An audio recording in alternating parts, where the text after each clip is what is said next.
Agora vamos empezar a falar da unidade 2, que são fundamentos teológicos da adoração. E vamos começar com o primeiro tema dessa unidade, que são bases teológicas ortodoxas da adoração. Os princípios ortodoxos da adoração nos informam sobre as estratégias ampliamente provadas para a adoração espiritual formativa.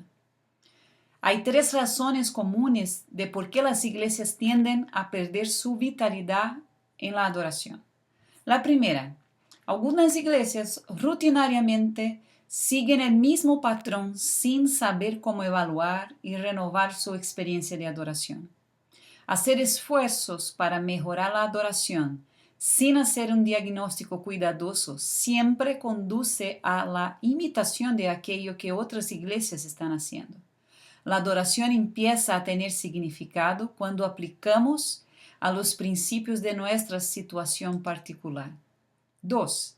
Algunas iglesias pierden el balance entre una visión sincera de la cultura y una visión precisa de Dios. Las iglesias que se han concentrado en la cultura tienden a tener las características de un club social, y las iglesias que se concentran solo en lo espiritual empiezan a ser irrelevantes para la cultura.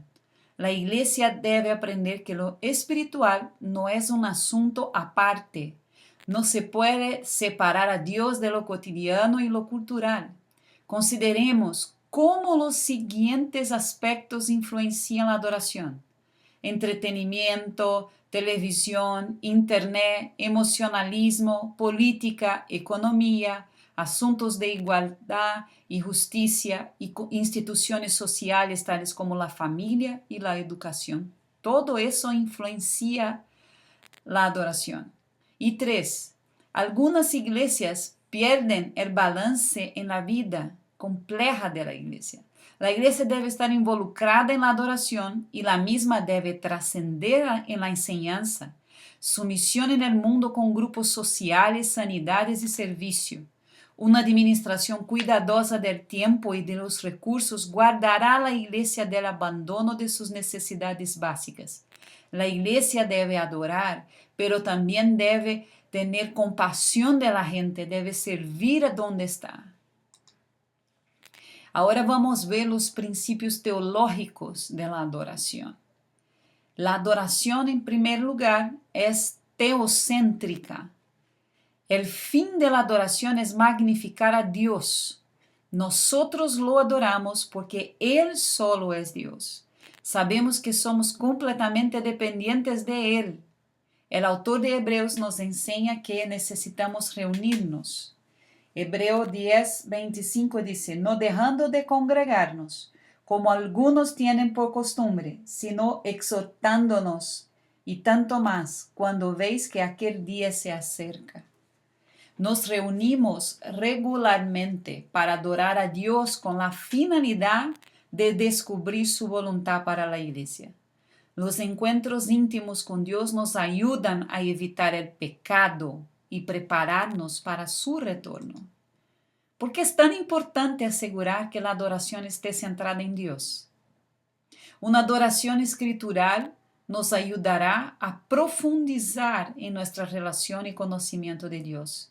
Cuando vemos realmente a Dios, somos capaces de ver nuestra necesidad. La adoración humana no es suficiente para llenar el vacío en el corazón del hombre.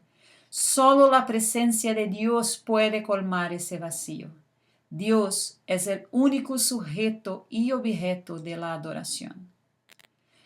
También la adoración debe ser cristocéntrica. La adoración toma lugar en y a través de Jesucristo, quien es el eterno adorador del Padre debido a su papel en la redención. Dios envió a su Hijo al mundo para que el mundo pudiese conocer a Dios y que, conociendo la verdad, pudieran escoger adorarlo a Él por siempre.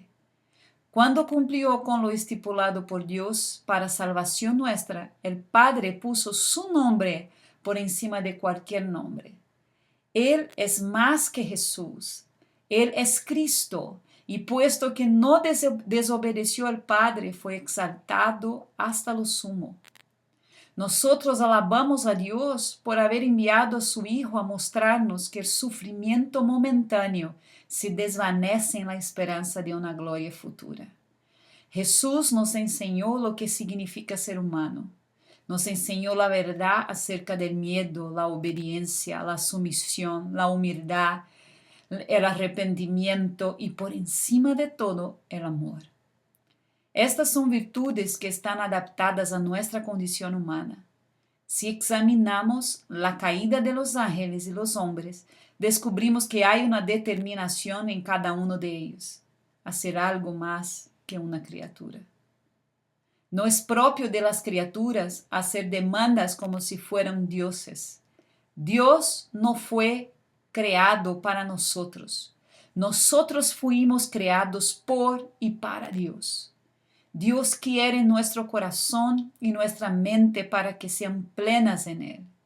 En este sentido, la santidad es el abandonar nuestro propio ser hasta que Dios sea nuestro todo. Jesús nos mostró que ese tipo de sumisión al Padre es el camino del santo vivir. La adoración también debe ser centrada en el Espíritu Santo. La llegada del Espíritu Santo en Pentecostés marca el comienzo de la Iglesia. La adoración toma lugar a través del poder del Espíritu Santo y la tarea de la comunidad, que es la proclamación y promulgación del acto salvador de Cristo. La adoración centrada en el Espíritu envuelve el encuentro entre el Espíritu de Dios y el Espíritu del hombre, en que el Espíritu Santo es el que conduce a la adoración verdadera. Ese encuentro lo experimentó en cierta medida el sumo sacerdote al entrar en el lugar santísimo durante el festival de la expiación. Pero ahora todos podemos experimentarlos por la gracia de Cristo. La adoración cristiana pertenece a la iglesia. ¿Cuáles son las marcas de una iglesia llena del Espíritu? Primera, es constituida por el Espíritu Santo. No es una institución basada en leyes. 2. Unidad, el fundamento de la unidad de la iglesia. 3. Apostólica, basado en el testimonio vívido de los apóstoles. La iglesia es apostólica cuando practica la obediencia absoluta a Dios, independientemente del estilo de liderazgo o la estructura que posea. Universal, disponible para todas las personas, en todos los lugares. Santa, la iglesia es santa porque Dios es santo. Las emociones son importantes en la adoración. No son la pauta que delimita la veracidad de la adoración. Debe ser construida sobre la base de una experiencia real, consecuencia de una búsqueda profunda de la llenura del Espíritu en la vida de la misma. También la adoración debe ser escatológica. Promueve la esperanza futura de la parucía, una visión anticipada del reino de Dios. Entonces, ¿cuáles son los principios teológicos de la adoración? En primer lugar, la adoración debe ser teocéntrica. En segundo lugar, cristocéntrica. En tercer lugar, centrada en el Espíritu Santo. Y en cuarto lugar, escatológica. Y ahora los principios ortodoxos de la adoración. Primero, el acto. El acto incluye dedicación, llamadas al altar, ofrendas y más que nada el bautismo y la Santa Cena. La adoración cristiana tiene símbolos y rituales que narran y representan nuestra historia, la cual tiene que ver con lo que Dios ha hecho por nosotros, así como nuestra respuesta a su obra. En el Antiguo Testamento tenemos un ejemplo. En el día de la expiación, el sacerdote imponía sus manos sobre la cabeza del macho cabrio, significando ello la transferencia de los pecados al animal. Luego, el animal era enviado al desierto por los niños que lo perseguían con sus palos. Eso se encuentra en Levíticos capítulo 16. Todavía en el Antiguo Testamento, durante el festival de la Pascua, la familia se reúne para recordar su rescate del Egipto y del peso de la esclavitud. Cada familia se reunía en su hogar para celebrar la comida Seder. Y durante el Seder, el padre de familia narraba la historia del Éxodo. Eso se encuentra en Éxodo 12. Los alimentos atípicos que se compartían durante la cena tenían un significado. El pan de la aflicción, sin levadura porque no había tiempo para esperar que la levadura levantara el pan. El rábano, que representaba la amargura que produce el peso de la esclavitud. Y una mezcla de frutas y nueces para simbolizar la arcilla utilizada para hacer ladrillos, que los esclavos hebreos fabricaban para continuar con las edificaciones egipcias. Uno de los niños hace la pregunta clave: ¿qué significa esto? ¿Por qué es esta noche diferente? El cambio de la rutina despierta el interés y provee un espacio educativo en el que el padre narra la historia de la esclavitud y del júbilo de haber sido liberados de esa carga. Los actos del Nuevo Testamento son dos: el bautismo y la Santa Cena. El bautismo es el acto mediante el cual el creyente da testimonio de su vinculación al cuerpo universal de Cristo, es decir, que forma parte activa de una relación plena y comprometida con Cristo y su Iglesia. La Cena del Señor conmemora la muerte de Cristo, es decir, el fin de la vieja promesa y el inicio de la nueva. La Iglesia en sus comienzos llamó a la Cena del Señor Eucaristía, una palabra griega que significa dar gracias. Nosotros consideramos la Cena del Señor como un sacramento. El orden es otro principio ortodoxo de la adoración. El planificar el orden de la adoración es importante. La adoración ortodoxa tiene un orden que facilita la formación espiritual del creyente. Al seguir el orden, la gente gana confianza al revelar sus pensamientos, sentimientos y deseos a Dios. El orden construye confianza y seguridad, permitiendo que las personas respondan con libertad y espontaneidad. Es importante tener en mente que el orden de la adoración no pretende ser algo rígido y aburrido, sin que provee suficiente estabilidad como para que las personas caminen seguramente hacia la intimidad con Dios en el culto. El orden describe la forma en que las personas se acercan a Dios y conocen su trabajo. El orden ortodoxo de la adoración incluye 3 fases: la preparación, la voz de Dios y la respuesta. Otro principio ortodoxo es el tiempo.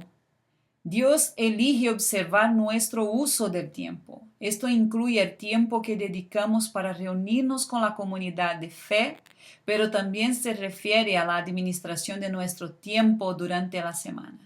Otro principio ortodoxo de la adoración es el sonido. Toda la creación fue hecha para adorar a Dios.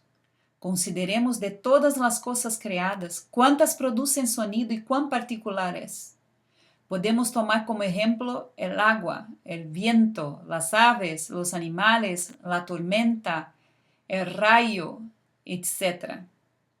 Pero de todos ellos, ningún sonido es tan sofisticado como la voz humana. Dios nos dio la habilidad de cantar y transferir significado con nuestra voz, no tan solo con las palabras.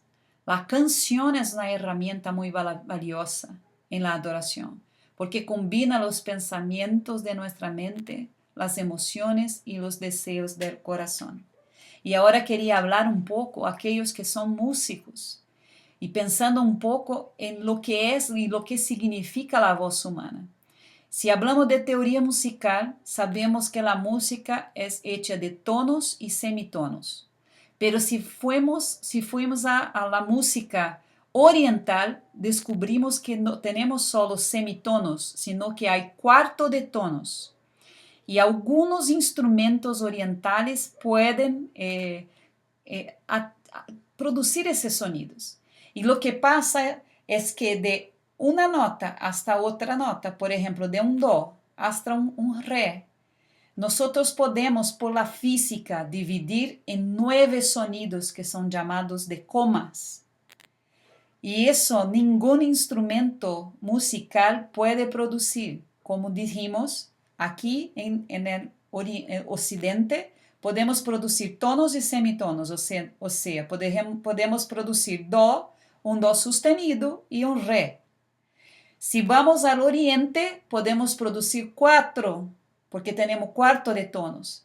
Pero en la física está probado que existen 9 divisiones entre uno y otro.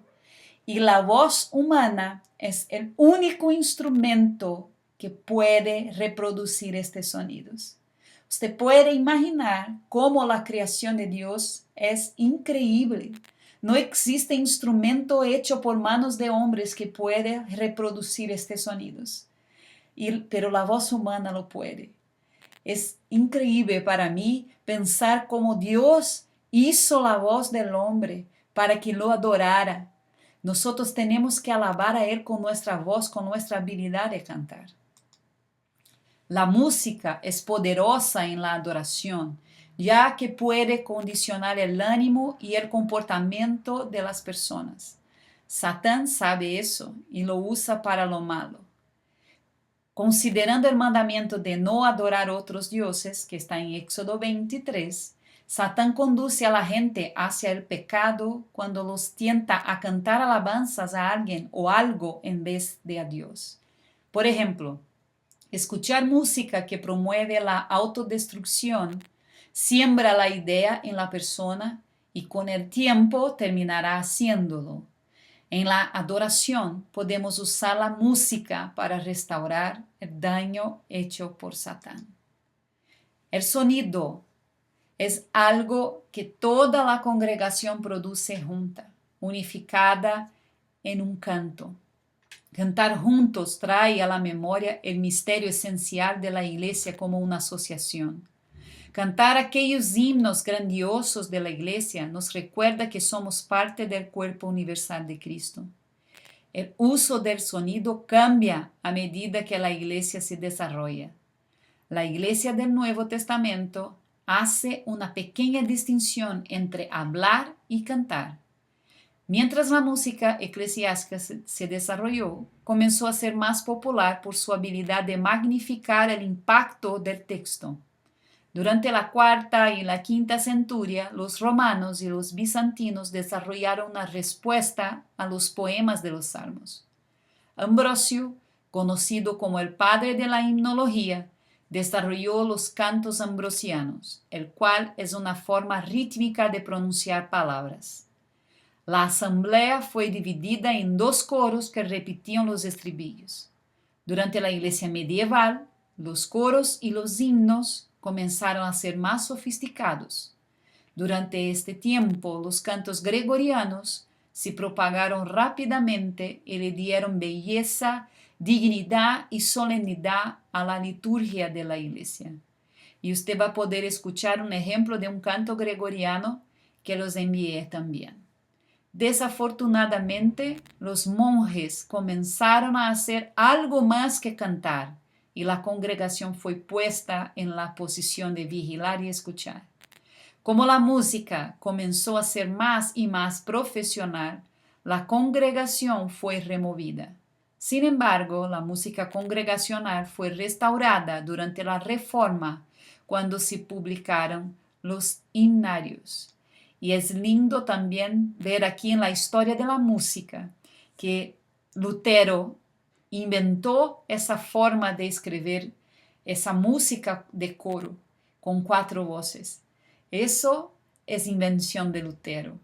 Y quien lo perfeccionó al extremo, esa forma, fue Johann Sebastian Bach. Pero quien inventó esa forma fue Lutero, y usted puede también estudiar un poco de los himnos de Lutero. Otro principio ortodoxo es el espacio. El cuerpo humano es un espacio santo porque Dios lo creó. En la encarnación, Dios envía a su Hijo a ocupar el espacio de la carne humana. Cristo demostró que una buena mayordomía del cuerpo trae gloria al Padre.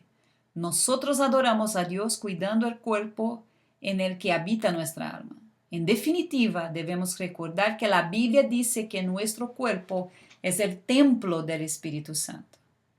Otro espacio que es sagrado es el lugar donde las personas de fe se reúnen para renovar su compromiso con Dios, o sea, la iglesia, el templo.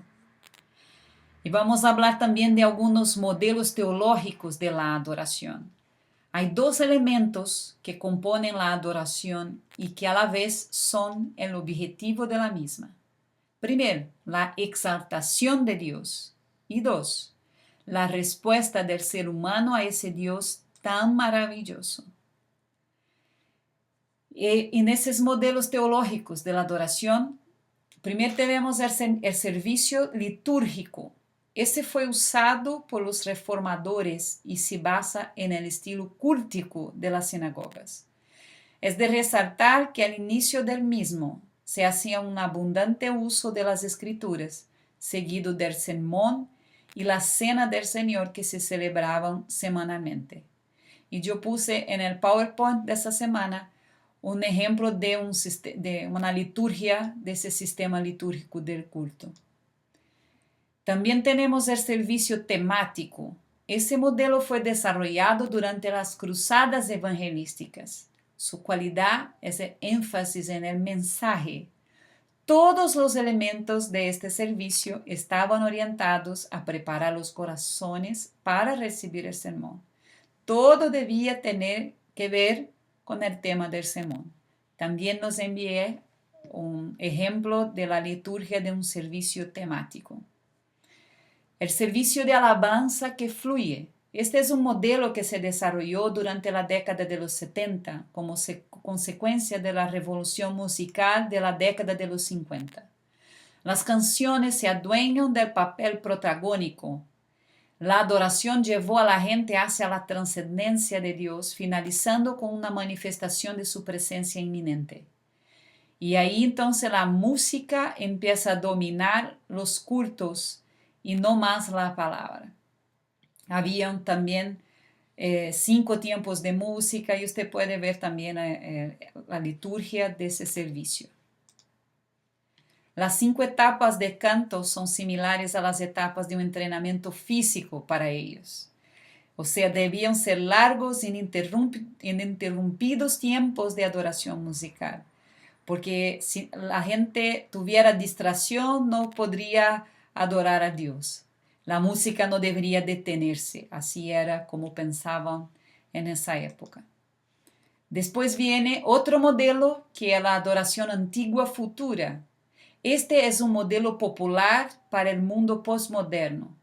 Este tipo de adoración combina los elementos contemporáneos con el resurgimiento de la adoración judía en el lugar santísimo. Así que tenemos mucho contenido en esta semana para estudiar. Que Dios los bendiga y que usted también pueda mirar ahí la música del canto gregoriano que voy a enviar para usted. Muchas bendiciones.